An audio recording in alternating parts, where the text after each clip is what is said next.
are in this really unique time. In my prior role, I was a research fellow at Gartner for about a decade before I joined Salesforce. And one of the things that my team came up with was the fact that the CMOs were going to spend more money than the CIOs, if you remember that statistic many years ago. And it set off this flurry of acquisitions that happened in the market. The second thing we did was we started talking about the fact that experience was going to become the product. That we were no longer going to try to be product-led or customer-led, but really thinking about becoming experience-led. And that has changed dramatically the way in which companies strategize about how they're going to go to market, how they're going to engage with their customers, and what they're going to do to ensure growth is something that stays on their horizon.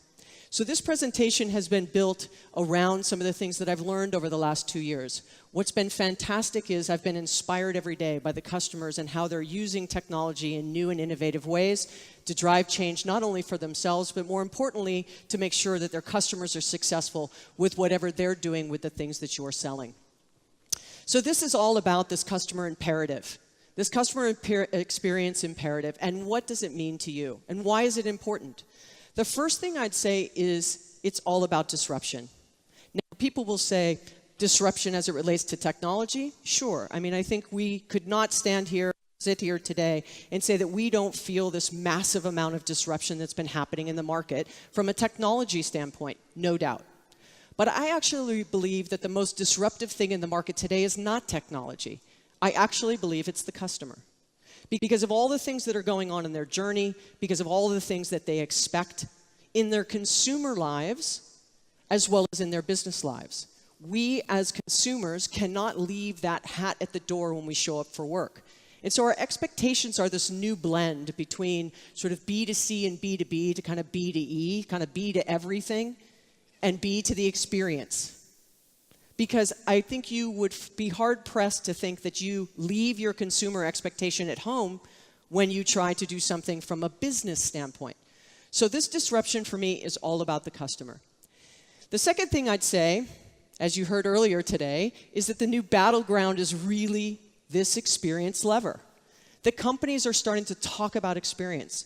If any of you have noticed over the last 6 months or so, when you watch television commercials, how much it's now about the experience. Car commercials. What are all the things you can do in the car? How wired is it? How many ports does it have? Does it have Wi-Fi? Does it have Alexa in it? Can it autonomously take you to Starbucks? Whatever. I'm not kidding. At the end of the day, brands are really starting to talk about the experience that people and customers will have with their company and no longer talking just about the products that they sell. So this new battleground has created, everyone's trying to say, who does a really good job?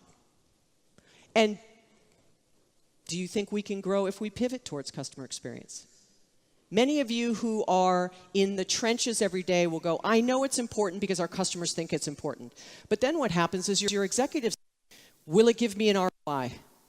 Will I get a return on this investment of pivoting towards customer experience? How do I measure it? How do I manage it? And so when I get asked that question, I just sort of show these examples.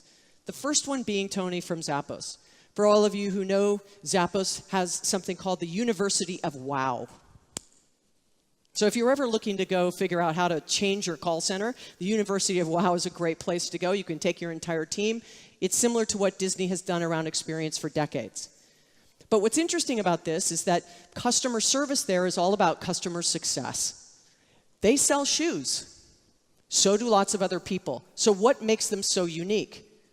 When they hire people, they go through a rigorous 6-week training. At the end of that training, they offer the person a $2,500 check.